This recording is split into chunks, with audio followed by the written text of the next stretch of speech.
Assalamualaikum warahmatullahi wabarakatuh. Alhamdulillah,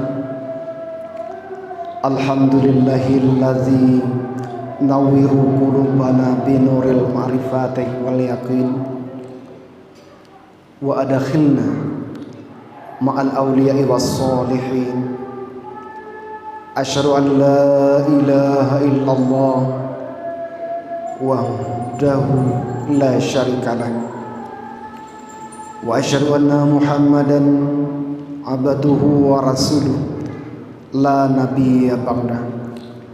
Allahumma fassalli wa sallim ala sayyidina Muhammadin wa ala alihi wa ashabihi ajma'in. Amma qala Allah ta'ala fi kitabihil karim, a'udzu billahi minasy syaithanir rajim, bismillahirrahmanirrahim.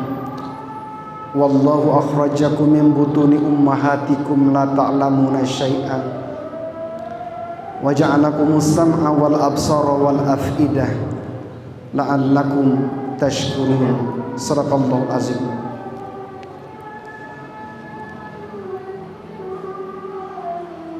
Bapak-bapak, hadirin sidang jemaah yang dimuliakan Allah. Pertama-tama, marilah kita senantiasa mengucapkan rasa syukur yang sedalam-dalamnya kehadirat Allah yang Maha Suci, yang senantiasa masih memberikan kita kekuatan lahir dan kekuatan batin, sehingga kita dapat menunaikan kewajiban kita. Alhamdulillah, pada saat ini kita dapat berkumpul di masjid yang kita cintai ini dalam rangka untuk mendekatkan diri kepadanya. Selanjutnya selawat dan salam tak lupa kita doakan kepada Allah untuk Nabi kita Muhammad sallallahu alaihi wasallam. Nabi kita merupakan sosok pengajar, sosok pendidik, sosok pembimbing yang mengembangkan ajaran Allah yang tertuang di dalam Al-Qur'anul Karim dan menyampaikan hadisnya kepada kita, sehingga kita senantiasa dapat berpedoman di dalam kehidupan kita sehari-hari. Kita bisa membedakan antara yang hak dan yang batin. Itu adalah karena pedoman yang kita pakai melalui Nabi kita Muhammad sallallahu alaihi wasallam. Bapak-bapak, hadirin sidang jemaah Jumat yang berbahagia,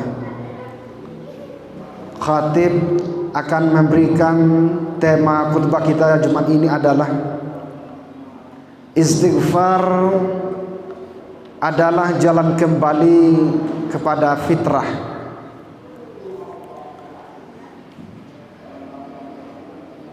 Kita sebagai makhluk Allah semenjak kecil masih berada di dalam kandungan, lahir sesungguhnya sudah dibekali oleh Allah Subhanahu wa taala dengan fitrah kesucian. Kita suci dari lahir. Hal ini dapat kita renungkan di dalam firman Allah, bahwa Ia mengatakan, alastu birabbikum qalu bala syahidna. Dituangkan di dalam ayat Allah Al-A'raf 172. Kita sebelum ditiupkan ruh kita di dalam kandungan ibu, ruh yang cikal bakal ditiupkan kepada janin itu dibuat perjanjian lebih dulu. Isi perjanjiannya adalah, bukankah aku ini adalah Tuhan engkau, kata Allah. Apa jawab ruh yang cikal bakal ditiupkan kepada janin itu? Qalu bala syahidna. Ya, kami bersaksi bahwasanya engkau adalah Tuhan kami. Baru ditiupkan ruh kepada janin itu. Ayat ini memberikan isyarah kepada kita bahwa kita semenjak dari alam kandungan,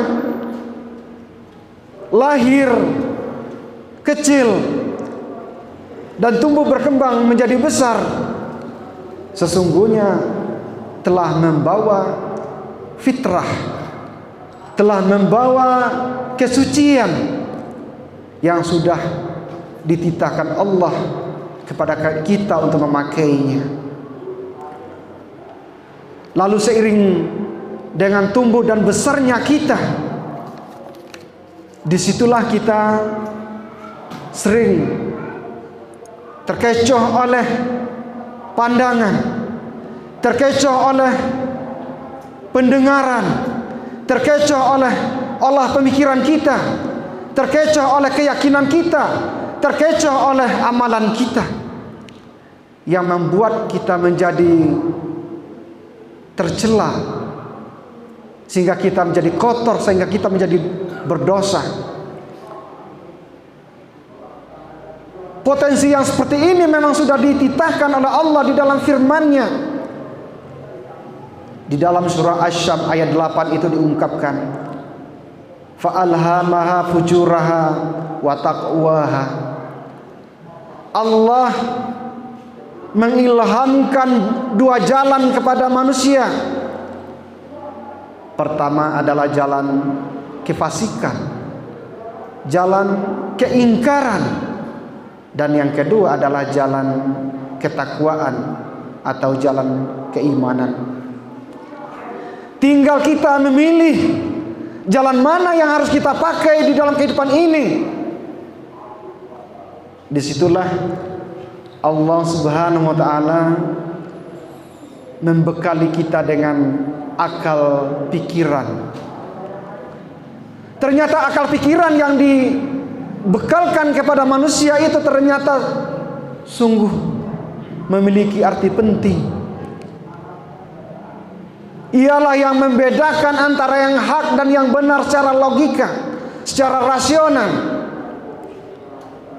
Akal yang terletak di otak kita sebagai petunjuk untuk mengembangkan hal-hal yang sifatnya rasional,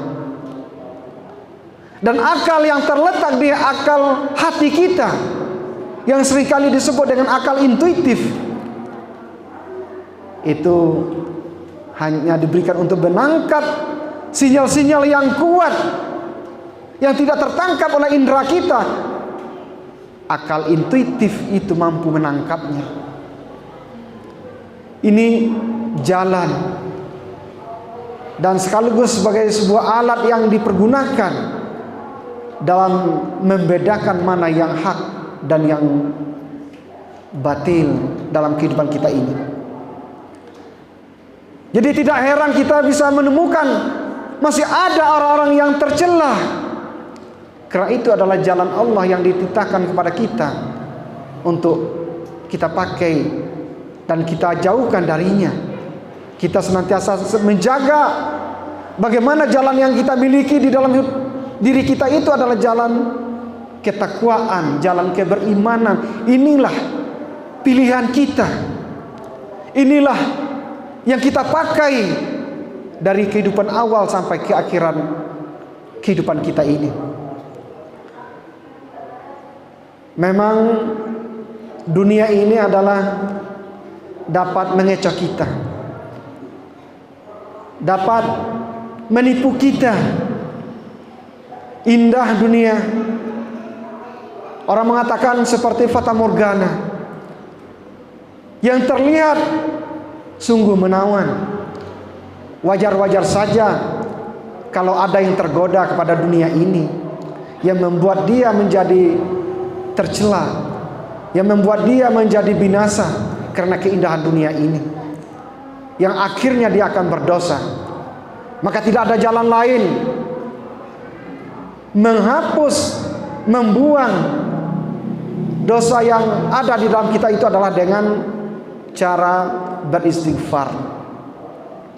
Istighfar inilah sebagai metode menghapusnya, sebagai metode bagaimana kita menghilangkan karatan dosa yang ada, yang terjadi di dalam diri kita ini. Kita hilangkan dengan istighfar. Kalau kita definisikan apa itu istighfar, istighfar itu adalah istighfara yastaghfiru istighfar, permohonan ampun terhadap dosa-dosa yang pernah kita lakukan kepada Allah, agar dia terhapus, tersucikan, tinggal yang bersih, yang fitrah di dalam diri kita ini. Kita bermunajat kepada Allah agar dia membuang segala macam kotoran dosa itu di dalam tubuh kita, sehingga yang tinggal dalam tubuh kita itu adalah yang jernih, yang bening, yang mahmudah di dalam hati kita ini. Nah, oleh karena itu, ketika kita sudah melakukan itu, kita berdoa kepada Allah, semoga kita akan bisa kembali kepadanya. Ada beberapa cara orang beristighfar. Yang pertama adalah kita mulai dari niat kita, dari hati kita yang terkecil, bahwa kita akan menghilangkan, kita akan menanggalkan sifat-sifat yang tercela yang membawa kita menjadi berdosa. Kita bermunajat kepada Allah Subhanahu wa ta'ala. Yang kedua adalah kita ucapkan, kita ikrarkan melalui lisan kita dengan bahasa, sehingga nyata secara lahir ucapan kita bahwa kita ingin menghilangkan, kita ingin menghapus segala macam dosa yang ada di dalam diri kita ini. Kita bawa ke dalam sikap kita, dalam kegiatan hari-hari kita. Apa yang menjadi sikap dan perilaku kita, semuanya kita arahkan bagaimana kita memperbaiki sifat dan perilaku kita yang sesudahnya, yang dulu pernah kita lakukan tercela, dan yang akan datang kita akan mengubah untuk memperbaikinya menjadi sesuatu yang baik di dalam kehidupan kita sehari-hari.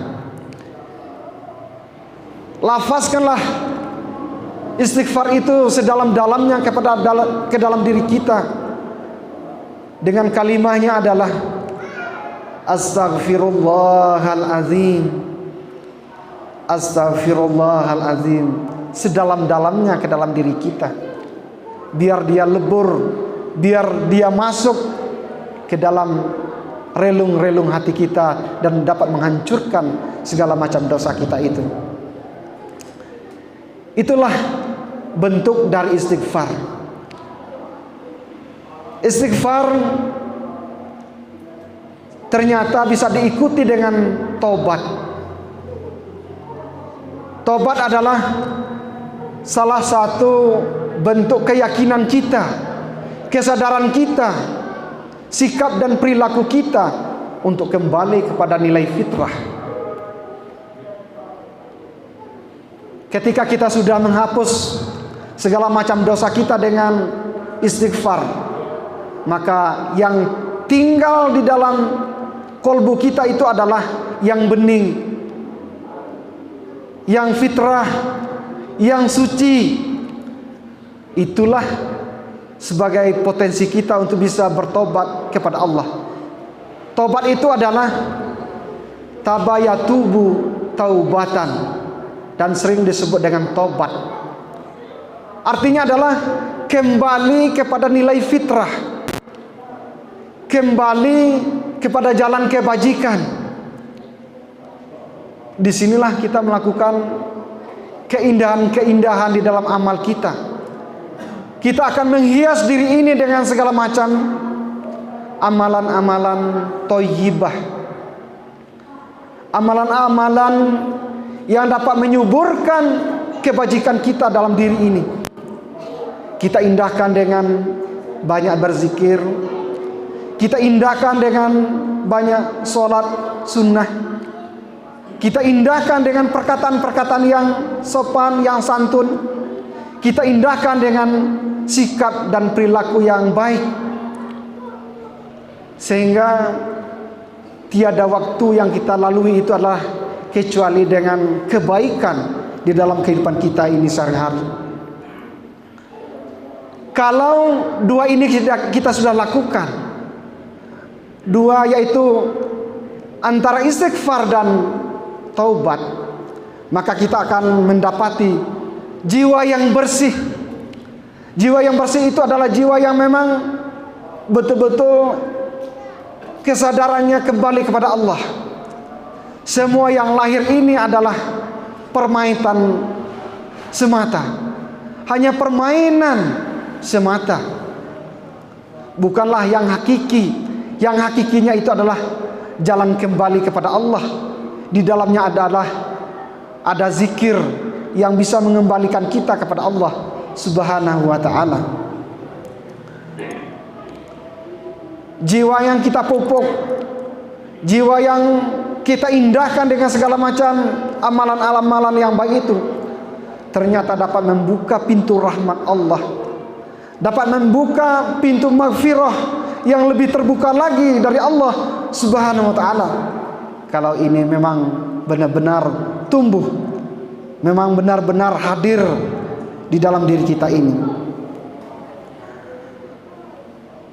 Bukan mustahil orang-orang yang senantiasa kembali kepada Allah dengan segala macam keindahan zikirnya, dengan segala macam keindahan amalan kesehariannya, maka dia akan menjadi tenang, dia akan menjadi tenteram, jiwanya akan menjadi dekat dengan Allah Subhanahu wa ta'ala. Allah sangat merindukan kepada hamba-hambanya yang senantiasa bermunajat kepada Allah dengan jalan menyucikan dirinya, sebagaimana diungkapkan di dalam firman Allah, qad aflaha man zakkaha wa qad khaba man dassaha. Sungguh beruntung orang-orang yang senantiasa membersihkan jiwanya, dan sungguh merugi orang-orang yang membiarkan jiwanya kotor. Fastaghfiruhu innahu wal ghafurur rahim.